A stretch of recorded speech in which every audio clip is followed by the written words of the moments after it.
Aloha class, so I wanted to do a video on exercise 6-13. This is the information given in the problem, and so sales on a per unit basis is $40 per unit, and they ask, the first question is the variable expenses per unit. So they don't give me any of this information, but I know that they give me a contribution margin ratio of 30%, and so I know that my sales are always going to be 100% in this class. And so I can figure out the difference between those two, or I can understand that, 100 minus something will give me 30%, so it must be 70%, and then I can times that $40, times it by the 70%. I could also do the $40 times it by the 30% and solve that way, or remember the contribution margin is the sales minus the variable expenses. Either way, but my variable expenses per unit are $28 per unit. The equation method, this is our equation given, the profit equals sales minus variable expenses, and we can get that using this one, the price times by the quantity. I've also seen profit equals contribution margin, right? So the price minus the variable expense times it by the quantity. I guess that's just kind of factoring out the quantity, right, and then minus the fixed expenses, right? So this is really this price minus the variable expenses. That's like the sales price minus the variable expenses would give you contribution margin per unit, right? So that $12 times it by the quantity. Right now this quantity is 16,000 minus the fixed expenses equals our profit. So it says what's the break even for this product, for this Linden company, when we're using the equation method. So this isn't my favorite method, as I said in class, but the profit's going to be 0 if we're breaking even. Contribution margin, I know it's going to be this $12 per unit. I need to times it by a specific quantity, which I don't know yet because I need the break even point. Let's solve for units first, minus the fixed expenses, which are 180,000 per year. Right, and so this is pretty similar to the equation method, or the formula method. We're doing the equation method, right? So I guess a little bit of algebra. We're going to add the 180,000 to this side over here. It's a minus over here. We could add it. So our new equation, 180,000 equals $12 contribution margin times it by the quantity. Right, and so quantity, I could divide this 12 out, and so 180,000 divided by 12, hopefully you can see that math okay, divided by 12 would give me 15,000 units quantity-wise. Let's double check that. Oh yeah, I think that's correct actually. So right now I'm selling 16,000. If I sold this 15,000 quantity, I would be able to break even, and then I could get the sales dollars amount. I could times that on a per dollar basis. I would need to sell $600,000 worth of dollars amount. I think the equation method would give you the contribution margin ratio. Instead of this per unit, you would do a contribution margin ratio, times it by the quantity. So it would look like 0 equals contribution margin ratio of 30%, or 0.3, times it by the quantity, not sure what the quantity is, minus the fixed expenses of 180,000. We would add the 180,000 to the 0, so 180,000 equals 0.3 times it by the quantity, and then we could separate out the quantity and the contribution margin ratio and divide by 0.3, 180,000 divided by 0.3, and that would also give us 600,000. So this is the equation method, how we have that profit, contribution margin, and quantity. Again, not really my favorite, and you're doing essentially the same thing except for the algebra is kind of already done for you in this formula method. So we could just do the 180,000 fixed expenses divided by the ratio, 30%, we need to sell 600,000 in sales, 180,000 divided by the contribution margin per unit, and we would need to have a quantity of 15,000 units.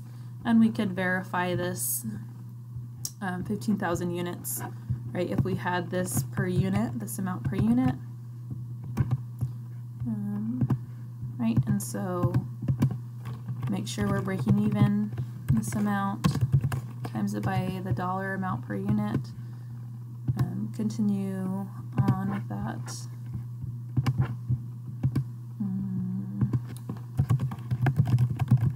And so fixed expenses is 180,000, and net operating income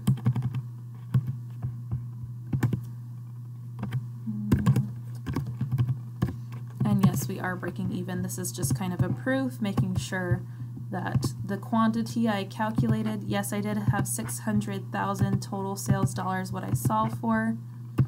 Using both methods, I used 15,000 units, times it by $40 per unit, gave me 600,000 minus the variable expenses, so I was just timesing the $12 times by 15,000 units, and that gave me my contribution margin, minus the fixed expenses. Yes, I'm breaking even. And so I would think that would solve. This is the equation method. This is the formula method. I personally like the formula method. What sales level in units and in sales dollars is required to earn an annual profit of 60,000? So I would think that this would be the best method.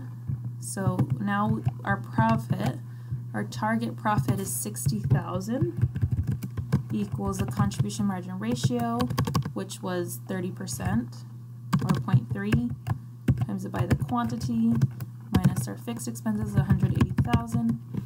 So now I'm just going to add, using the equation method, I would add the 60,000, or the 180,000 to the 60,000, and then I would divide by that 0.3.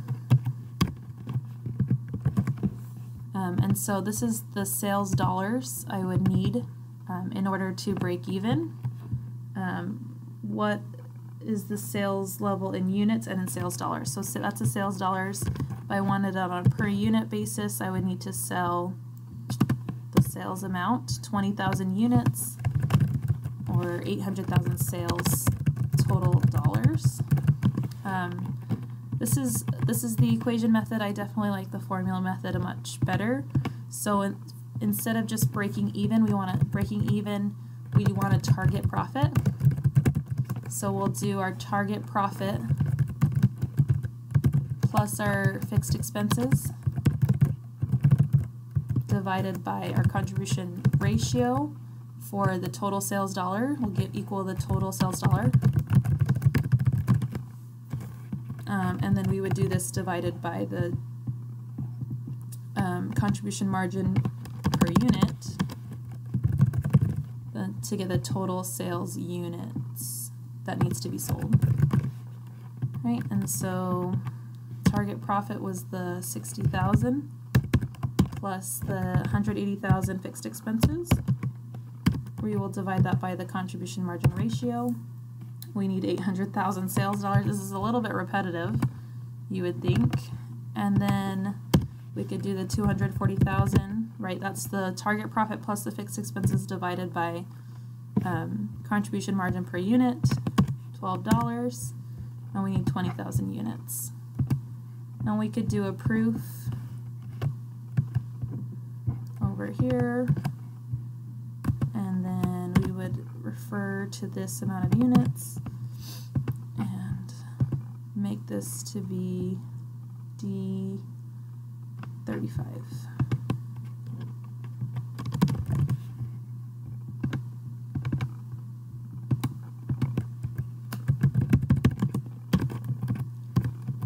Okay, and so you can see with this new sales unit amount, the units amount, 20,000, I have sales of 800,000, 0.3. 800,000 sales, yes, we did predict that. We have variable expenses of 560,000, 240,000, and then fixed expenses of 180, and we do have our target profit. So that proof did work out.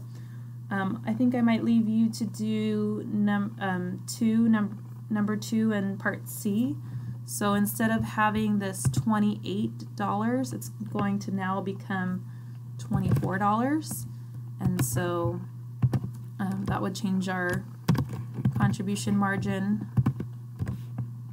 and our profit as well, and so you can do that on your own.